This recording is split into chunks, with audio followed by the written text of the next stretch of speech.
آپ نے بھی تو سوال کیا تھا. ہاں وہ اس میں ایسے سوال ہوتے تھے.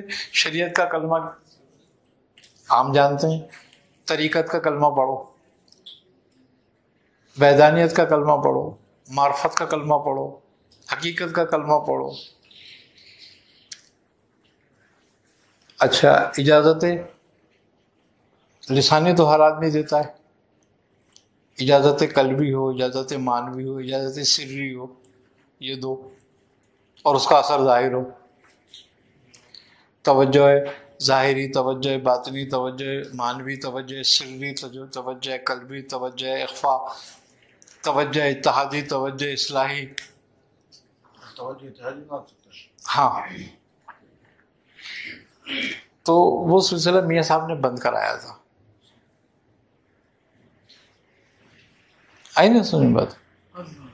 4 یار ظاہری 4 یار باطنی. ہاں 4 پیر ظاہری, 4 پیر باطنی, 4 یار ظاہری, 4 یار باطنی, اور 4 پیر شریعت کے, 4 طریقت کے, 4 معرفت کے, 4 حقیقت کے, 4 وحدانیت کے پیر. بتاؤ کہاں ہیں؟ آئی سمجھ میں بات. اور کس کی ولایت قلبی ہے, کس کی ولایت سری ہے, کس کی ولایت شریعت کی ہے, کس کی ولایت ظاہری ہے, کس کی ولایت باطنی ہے, کس کی ولایت اوتادی ہے, کس کی ولایت ابدالی ہے. وہ بہت سارے اس میں سوال و جواب ہوتے تھے. اور لا کہے تو کہاں لگتا ہے, اللہ کہے تو کہاں لگتا ہے, اللہ کہے تو کہاں لگتا ہے, اللہ کہے تو کہاں لگتا ہے, ہو کہے تو کہاں لگتا ہے, ہا کہے تو کہاں لگے گا, ہی کہے تو کہاں لگے گا, ہو کہے تو کہاں لگے گا. یعنی کہ یہ تمام لطائف کے ذکر ہیں کہ کون سا لفظ جو ہے کہاں پر لگے گا جا کر. اور جب ہم اس لفظ کو ادا کریں تو ہمارا جو ہے ارادہ اور ہمارا جو تصور ہے کہاں جانا چاہیے. آئی نہ سمجھیں بات. اب وہ کہتے ہیں مثال کے طور پر بھائی لا کی شرح بیان کرو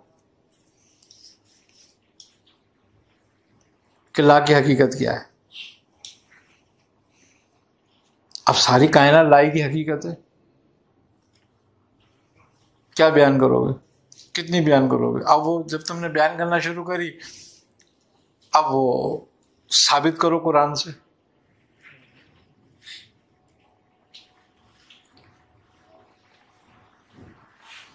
کہ قرآن اس پہ کیا بول رہا ہے, جو تم بیان کر رہے ہو دلیل اس کی قرآن سے لاؤ.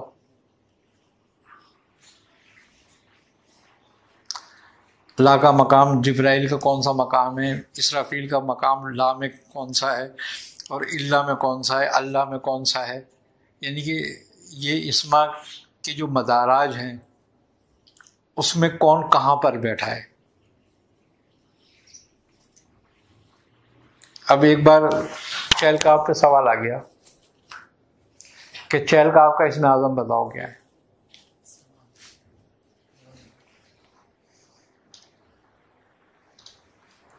اب وہ ہمارے پیر بھائی ختم ہو رہی تھی, تو وہ جب ہوا تو وہ کھڑا ہو گیا. وہ چہل کاف کے ہی عامل سے, وہ ہمارے پیر بھائی سے. تو وہ انہوں نے ہمارے پیر بھائی سے بولا, بولے چہل کاف کا جو ہے نا وہ اسم اعظم کیا ہے. تو انہوں نے کہا کہ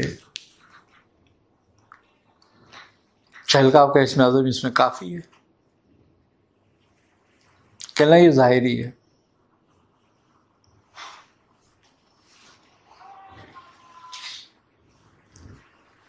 اس کا اسم اعظم, اس کا موکل اور اس کا مقام کیا ہے, کہاں ہے. تو مجھ سے کہنے لگے ابھی تو نے چہل کاف کا چلہ کاٹا ہے نا. میں نے کہا ہاں.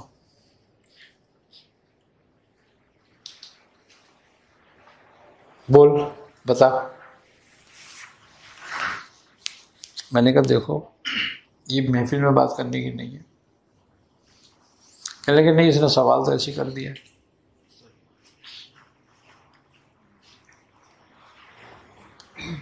تو میں نے کہا دیکھو چہل کاف کا جو اسم اعظم ہے اور جس پہ بالاتفاق ہے یہ ہے ککمین. اس میں ایک لفظ آتا ہے ککمینین، ہے نا، ککمینین. میں نے کہا یہ اس کا اسم اعظم ہے. اور من کلکا، کلکا اس کا مقام ہے. تو اس کے بارے میں بزرگوں نے یہ فرمایا ہے کہ جب اس کی دعوت ہوتی ہے نا تو اس کی نشست ہوتی ہے، اور پھر جب اس کی نشست ہوتی ہے اس میں اس کے اسرار اور بھید کھولے جاتے ہیں. ویسے نہیں، اس کی اگر شرح لکھی جائے نا تو اس کی شرح اتنی خطرناک ہے کہ اگر کسی کے ہاتھ لگ جائے تو وہ اس سے سب کچھ کر سکتا ہے. یہ دعوت سلیمانی ہو جاتی ہے.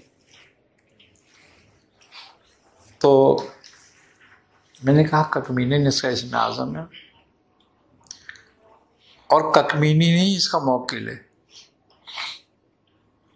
اور مقام اس کا کلکا ہے، اور یہ عرش سے نیچے کا مقام ہے. ایک عرش سے دوسرے عرش کے درمیان کا جو مقام ہے، تو چھٹے سے ساتویں عرش کے جو درمیان کا مقام ہے وہ کلکا کہلاتا ہے، اور وہاں پر یہ ہوتا ہے. اور تمام کائنات کے شیاطین اور تمام کائنات کے سفلی اعمال کے جو موکل اور روحانیت ہیں وہ سب اس کے تابع ہیں. یہ سب پہ تصرف رکھتا ہے.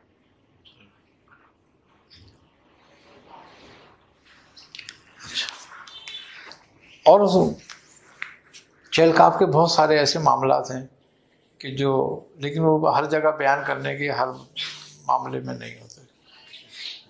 اس کی ایک بہت بڑی وہ ہے شرح، اس طریقے سے مختلف اسما کی. جب ہم کسی بھی اسم کی یا کسی آیت کی دعوت دیتے ہیں یا کسی صورت کی دعوت دیتے ہیں تو اس دعوت کی کامیابی کا نتیجہ یہی ہوتا ہے کہ اس کی نشست تمہیں ملتی ہے.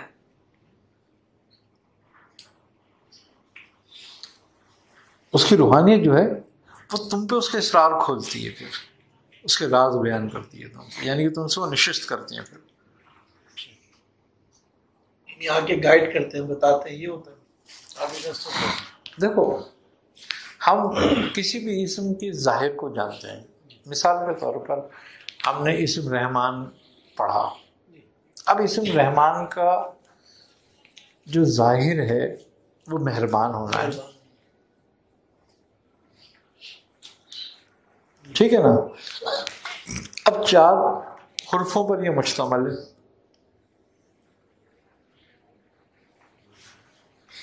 را ہا میم الف نون ہے. اب جو چیز پڑھنے میں آئے اور لکھنے میں نہ آئے اس کو گنا نہیں جاتا. آئی نا سمجھ بات.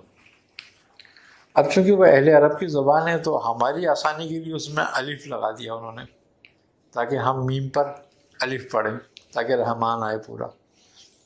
تو اب کیا ہوا کہ جب ہم اس کی دعوت دیتے ہیں تو اس کے 4 حرفوں کو ان کے اپنے اپنے مقام پر دیکھتے ہیں.